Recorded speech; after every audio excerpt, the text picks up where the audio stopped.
There's not much to do when all I can is thinking about you.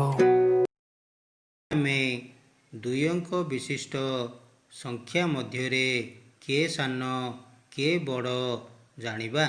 ଏହାକୁ ଜାଣିବା ପାଇଁ ଗୋଟିଏ କୌଶଳ ଅବଲମ୍ବନ କରିବା। ସେହି କୌଶଳ କ'ଣ ଆଜି ଆମେ ଶିଖିବା। ଏଠାରେ ଦେଖ ଦୁଇଟି ସଂଖ୍ୟା ଲେଖାଯାଇଛି।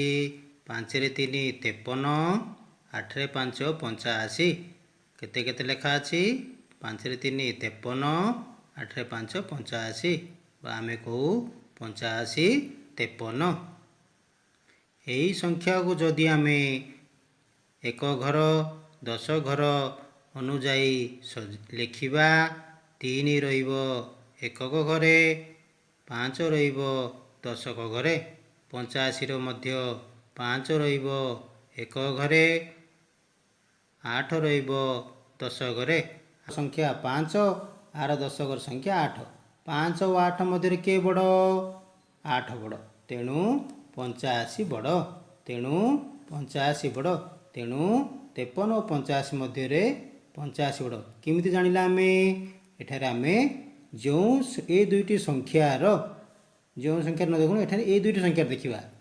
ଦୁଇଟି ସଂଖ୍ୟାର ଏଠାରେ 5, ଏଠାରେ 8 ଅଛି। ଆର 8 ବଡ଼ ଥିବାରୁ ଆକୁ ଆମେ 85 କହିଲୁ ବଡ଼। ତା ଅର୍ଥ 8 ବୋଲେ କ'ଣ? ଦଶକ ଘର ସଂଖ୍ୟା ଯାହାର ବଡ଼ ସେଇ ସଂଖ୍ୟା ବଡ଼। ଦଶକ ଘର ସଂଖ୍ୟା ଯାହାର ବଡ଼ ସେଇ ସଂଖ୍ୟା ବଡ଼। ଏଠାରେ ଦେଖ 45କୁ ଘର ଦଶକ ଘର ଏକ ଘରରେ ସଜାଯାଇଛି। 48କୁ 10 ଘର ଏକ ଘରେ ସଜାଯାଇଛି। ସେଇ ସୂତ୍ର ଯଦି ଏଠାରେ ଦେଖିବା, ସେଠାରେ କ'ଣ କହିଲୁ ଆମେ? ଦଶକ ଘର ସଂଖ୍ୟା ଯଦି ବଡ଼ ସେ ସଂଖ୍ୟା ବଡ଼। ଏଠାରେ ଦଶକ ଘର ସଂଖ୍ୟା ଦେଖ, ଦୁଇଟା ଯାକ 4 4 ସମାନ ହେଇଗଲା। କେମିତି ଜାଣିବା ଏଠାରେ? ଏଠି କ'ଣ ନିୟମ ହେବ? ଏଠାରେ ହେଲା ଯାହାର ଏକକ ଘର ସଂଖ୍ୟା ବଡ଼ ସିଏ ବଡ଼ ହେବ। ଯାହାର ଏକକ ଘର ସଂଖ୍ୟା ବଡ଼ ସିଏ ବଡ଼ ହେବ। ଏକକ ଘର ସଂଖ୍ୟା ଏଠି 5 ଅଛି, ଏଠି 8 ଅଛି। ହେଲେ କିଏ ବଡ଼? 5 ବଡ଼ ନା 8 ବଡ଼? 8 ବଡ଼। ଆମେ କେମିତି ଜାଣିଲେ 5 ବଡ଼ ନା 8 ବଡ଼? ଏଠି 8ଟା 1 ଅଛି, ଏରେ 5ଟା 1 ଅଛି। ତେଣୁ ଏଇଟା ବଡ଼। ବା ଚକୋଲେଟ୍ ଯଦି ନେବା 8ଟା ଚକୋଲେଟ୍ ବେଶୀ, 5ଟା ଚକୋଲେଟ୍ କମ୍। ତେଣୁ ଆମର 8 5 ଠାରୁ ବଡ଼। 8ଟା 5 ଠାରୁ ବଡ଼। ତେଣୁ ଏଠାରେ ହେଉଛି 48 ବଡ଼। କ'ଣ ବଡ଼? 48 ବା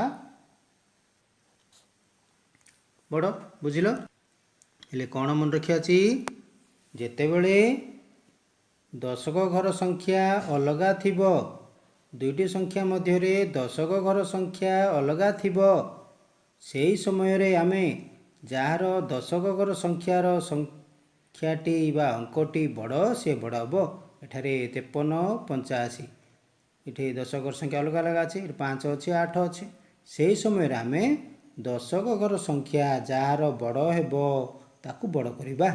ଯଦି ଦଶକ ଘର ସଂଖ୍ୟା ସମାନ ହେଇଗଲା, ଦଶକ ଘର ସଂଖ୍ୟା ସମାନ ହେଇଗଲା, 4 4 ଆସିଗଲା, ସେହି ସମୟରେ ଆମେ ଏକକ ଘର ସଂଖ୍ୟାକୁ ବା ସଂଖ୍ୟା ମଧ୍ୟରେ ବଡ଼ ସାନ ବାଛି ଆମେ ନିର୍ଣ୍ଣୟ କରିବା। ତୁମେ ଏହିପରି କର, ବୁଝିବ ନିଶ୍ଚୟ।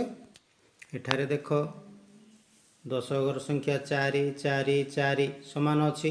ତେଣୁ ଆମେ ଏକକ ଘର ସଂଖ୍ୟା ଯାହାର ବଡ଼ ତାକୁ ବଡ଼ ଭାବିବା। ଏକକ ଘର ସଂଖ୍ୟା କାହାର ବଡ଼ ଅଛି? ଏଠି 1, ଏଠି 2 ଅଛି, 3 ଅଛି। ଏକକ ଘର 3 ଅଛି। ଏଠାରେ 43 ବଡ଼। କିଏ ବଡ଼? 43 ବଡ଼। ଏଠାରେ ଦେଖ 51 52 53 ଲେଖା ହେଇଛି। ଏଠାରେ ଦଶକ ଘର ସଂଖ୍ୟା ଦେଖ, ଦଶକ ଘର ସଂଖ୍ୟା ଏଠି 5 5 5, ତିନିଟା ଯାକ ସମାନ ଅଛି। ତେଣୁ ଆମର ଏଥିରେ ଯିଏ ଏକକ ଘର ସଂଖ୍ୟା ବଡ଼ 3 ବଡ଼, ତେଣୁ 53 ବଡ଼। ଏଠାରେ ଦେଖ 78 88 98 ଅଛି। ଆର ଏକକ ଘର ଦେଖାଯିବ ନାହିଁ। କ'ଣ ଦେଖିବା? ଦଶକ ଘର ଦେଖିବା। ଦେଖ ଦଶକ ଘରେ କିଏ ବଡ଼ ଅଛି? ଏଠି 7 ଅଛି, ଏଠି 8 ଅଛି, ଏଠି 9 ଅଛି। କିଏ ବଡ଼? କିଏ ବଡ଼? 9 ବଡ଼। ତେଣୁ 98 ଆମର ବଡ଼। ତେଣୁ ଆମର 98 ବଡ଼। ତୁମେମାନେ ବର୍ତ୍ତମାନ 10 ଠାରୁ 99 ପର୍ଯ୍ୟନ୍ତ ଏପରି ସଂଖ୍ୟା 2 2ଟି 3 3ଟି ନେଇକରି ନିଅ ଏବଂ ସେଥିରୁ ବଡ଼ ସାନ ବାଛ, ବାଛିକିରି ଆଜ୍ଞାଙ୍କୁ ଦେଖାଅ। ଯଦି ବି ସନ୍ଦେହ ରହୁଛି ଆଜ୍ଞାଙ୍କୁ ପଚାରି ନିଅ। ଧନ୍ୟବାଦ।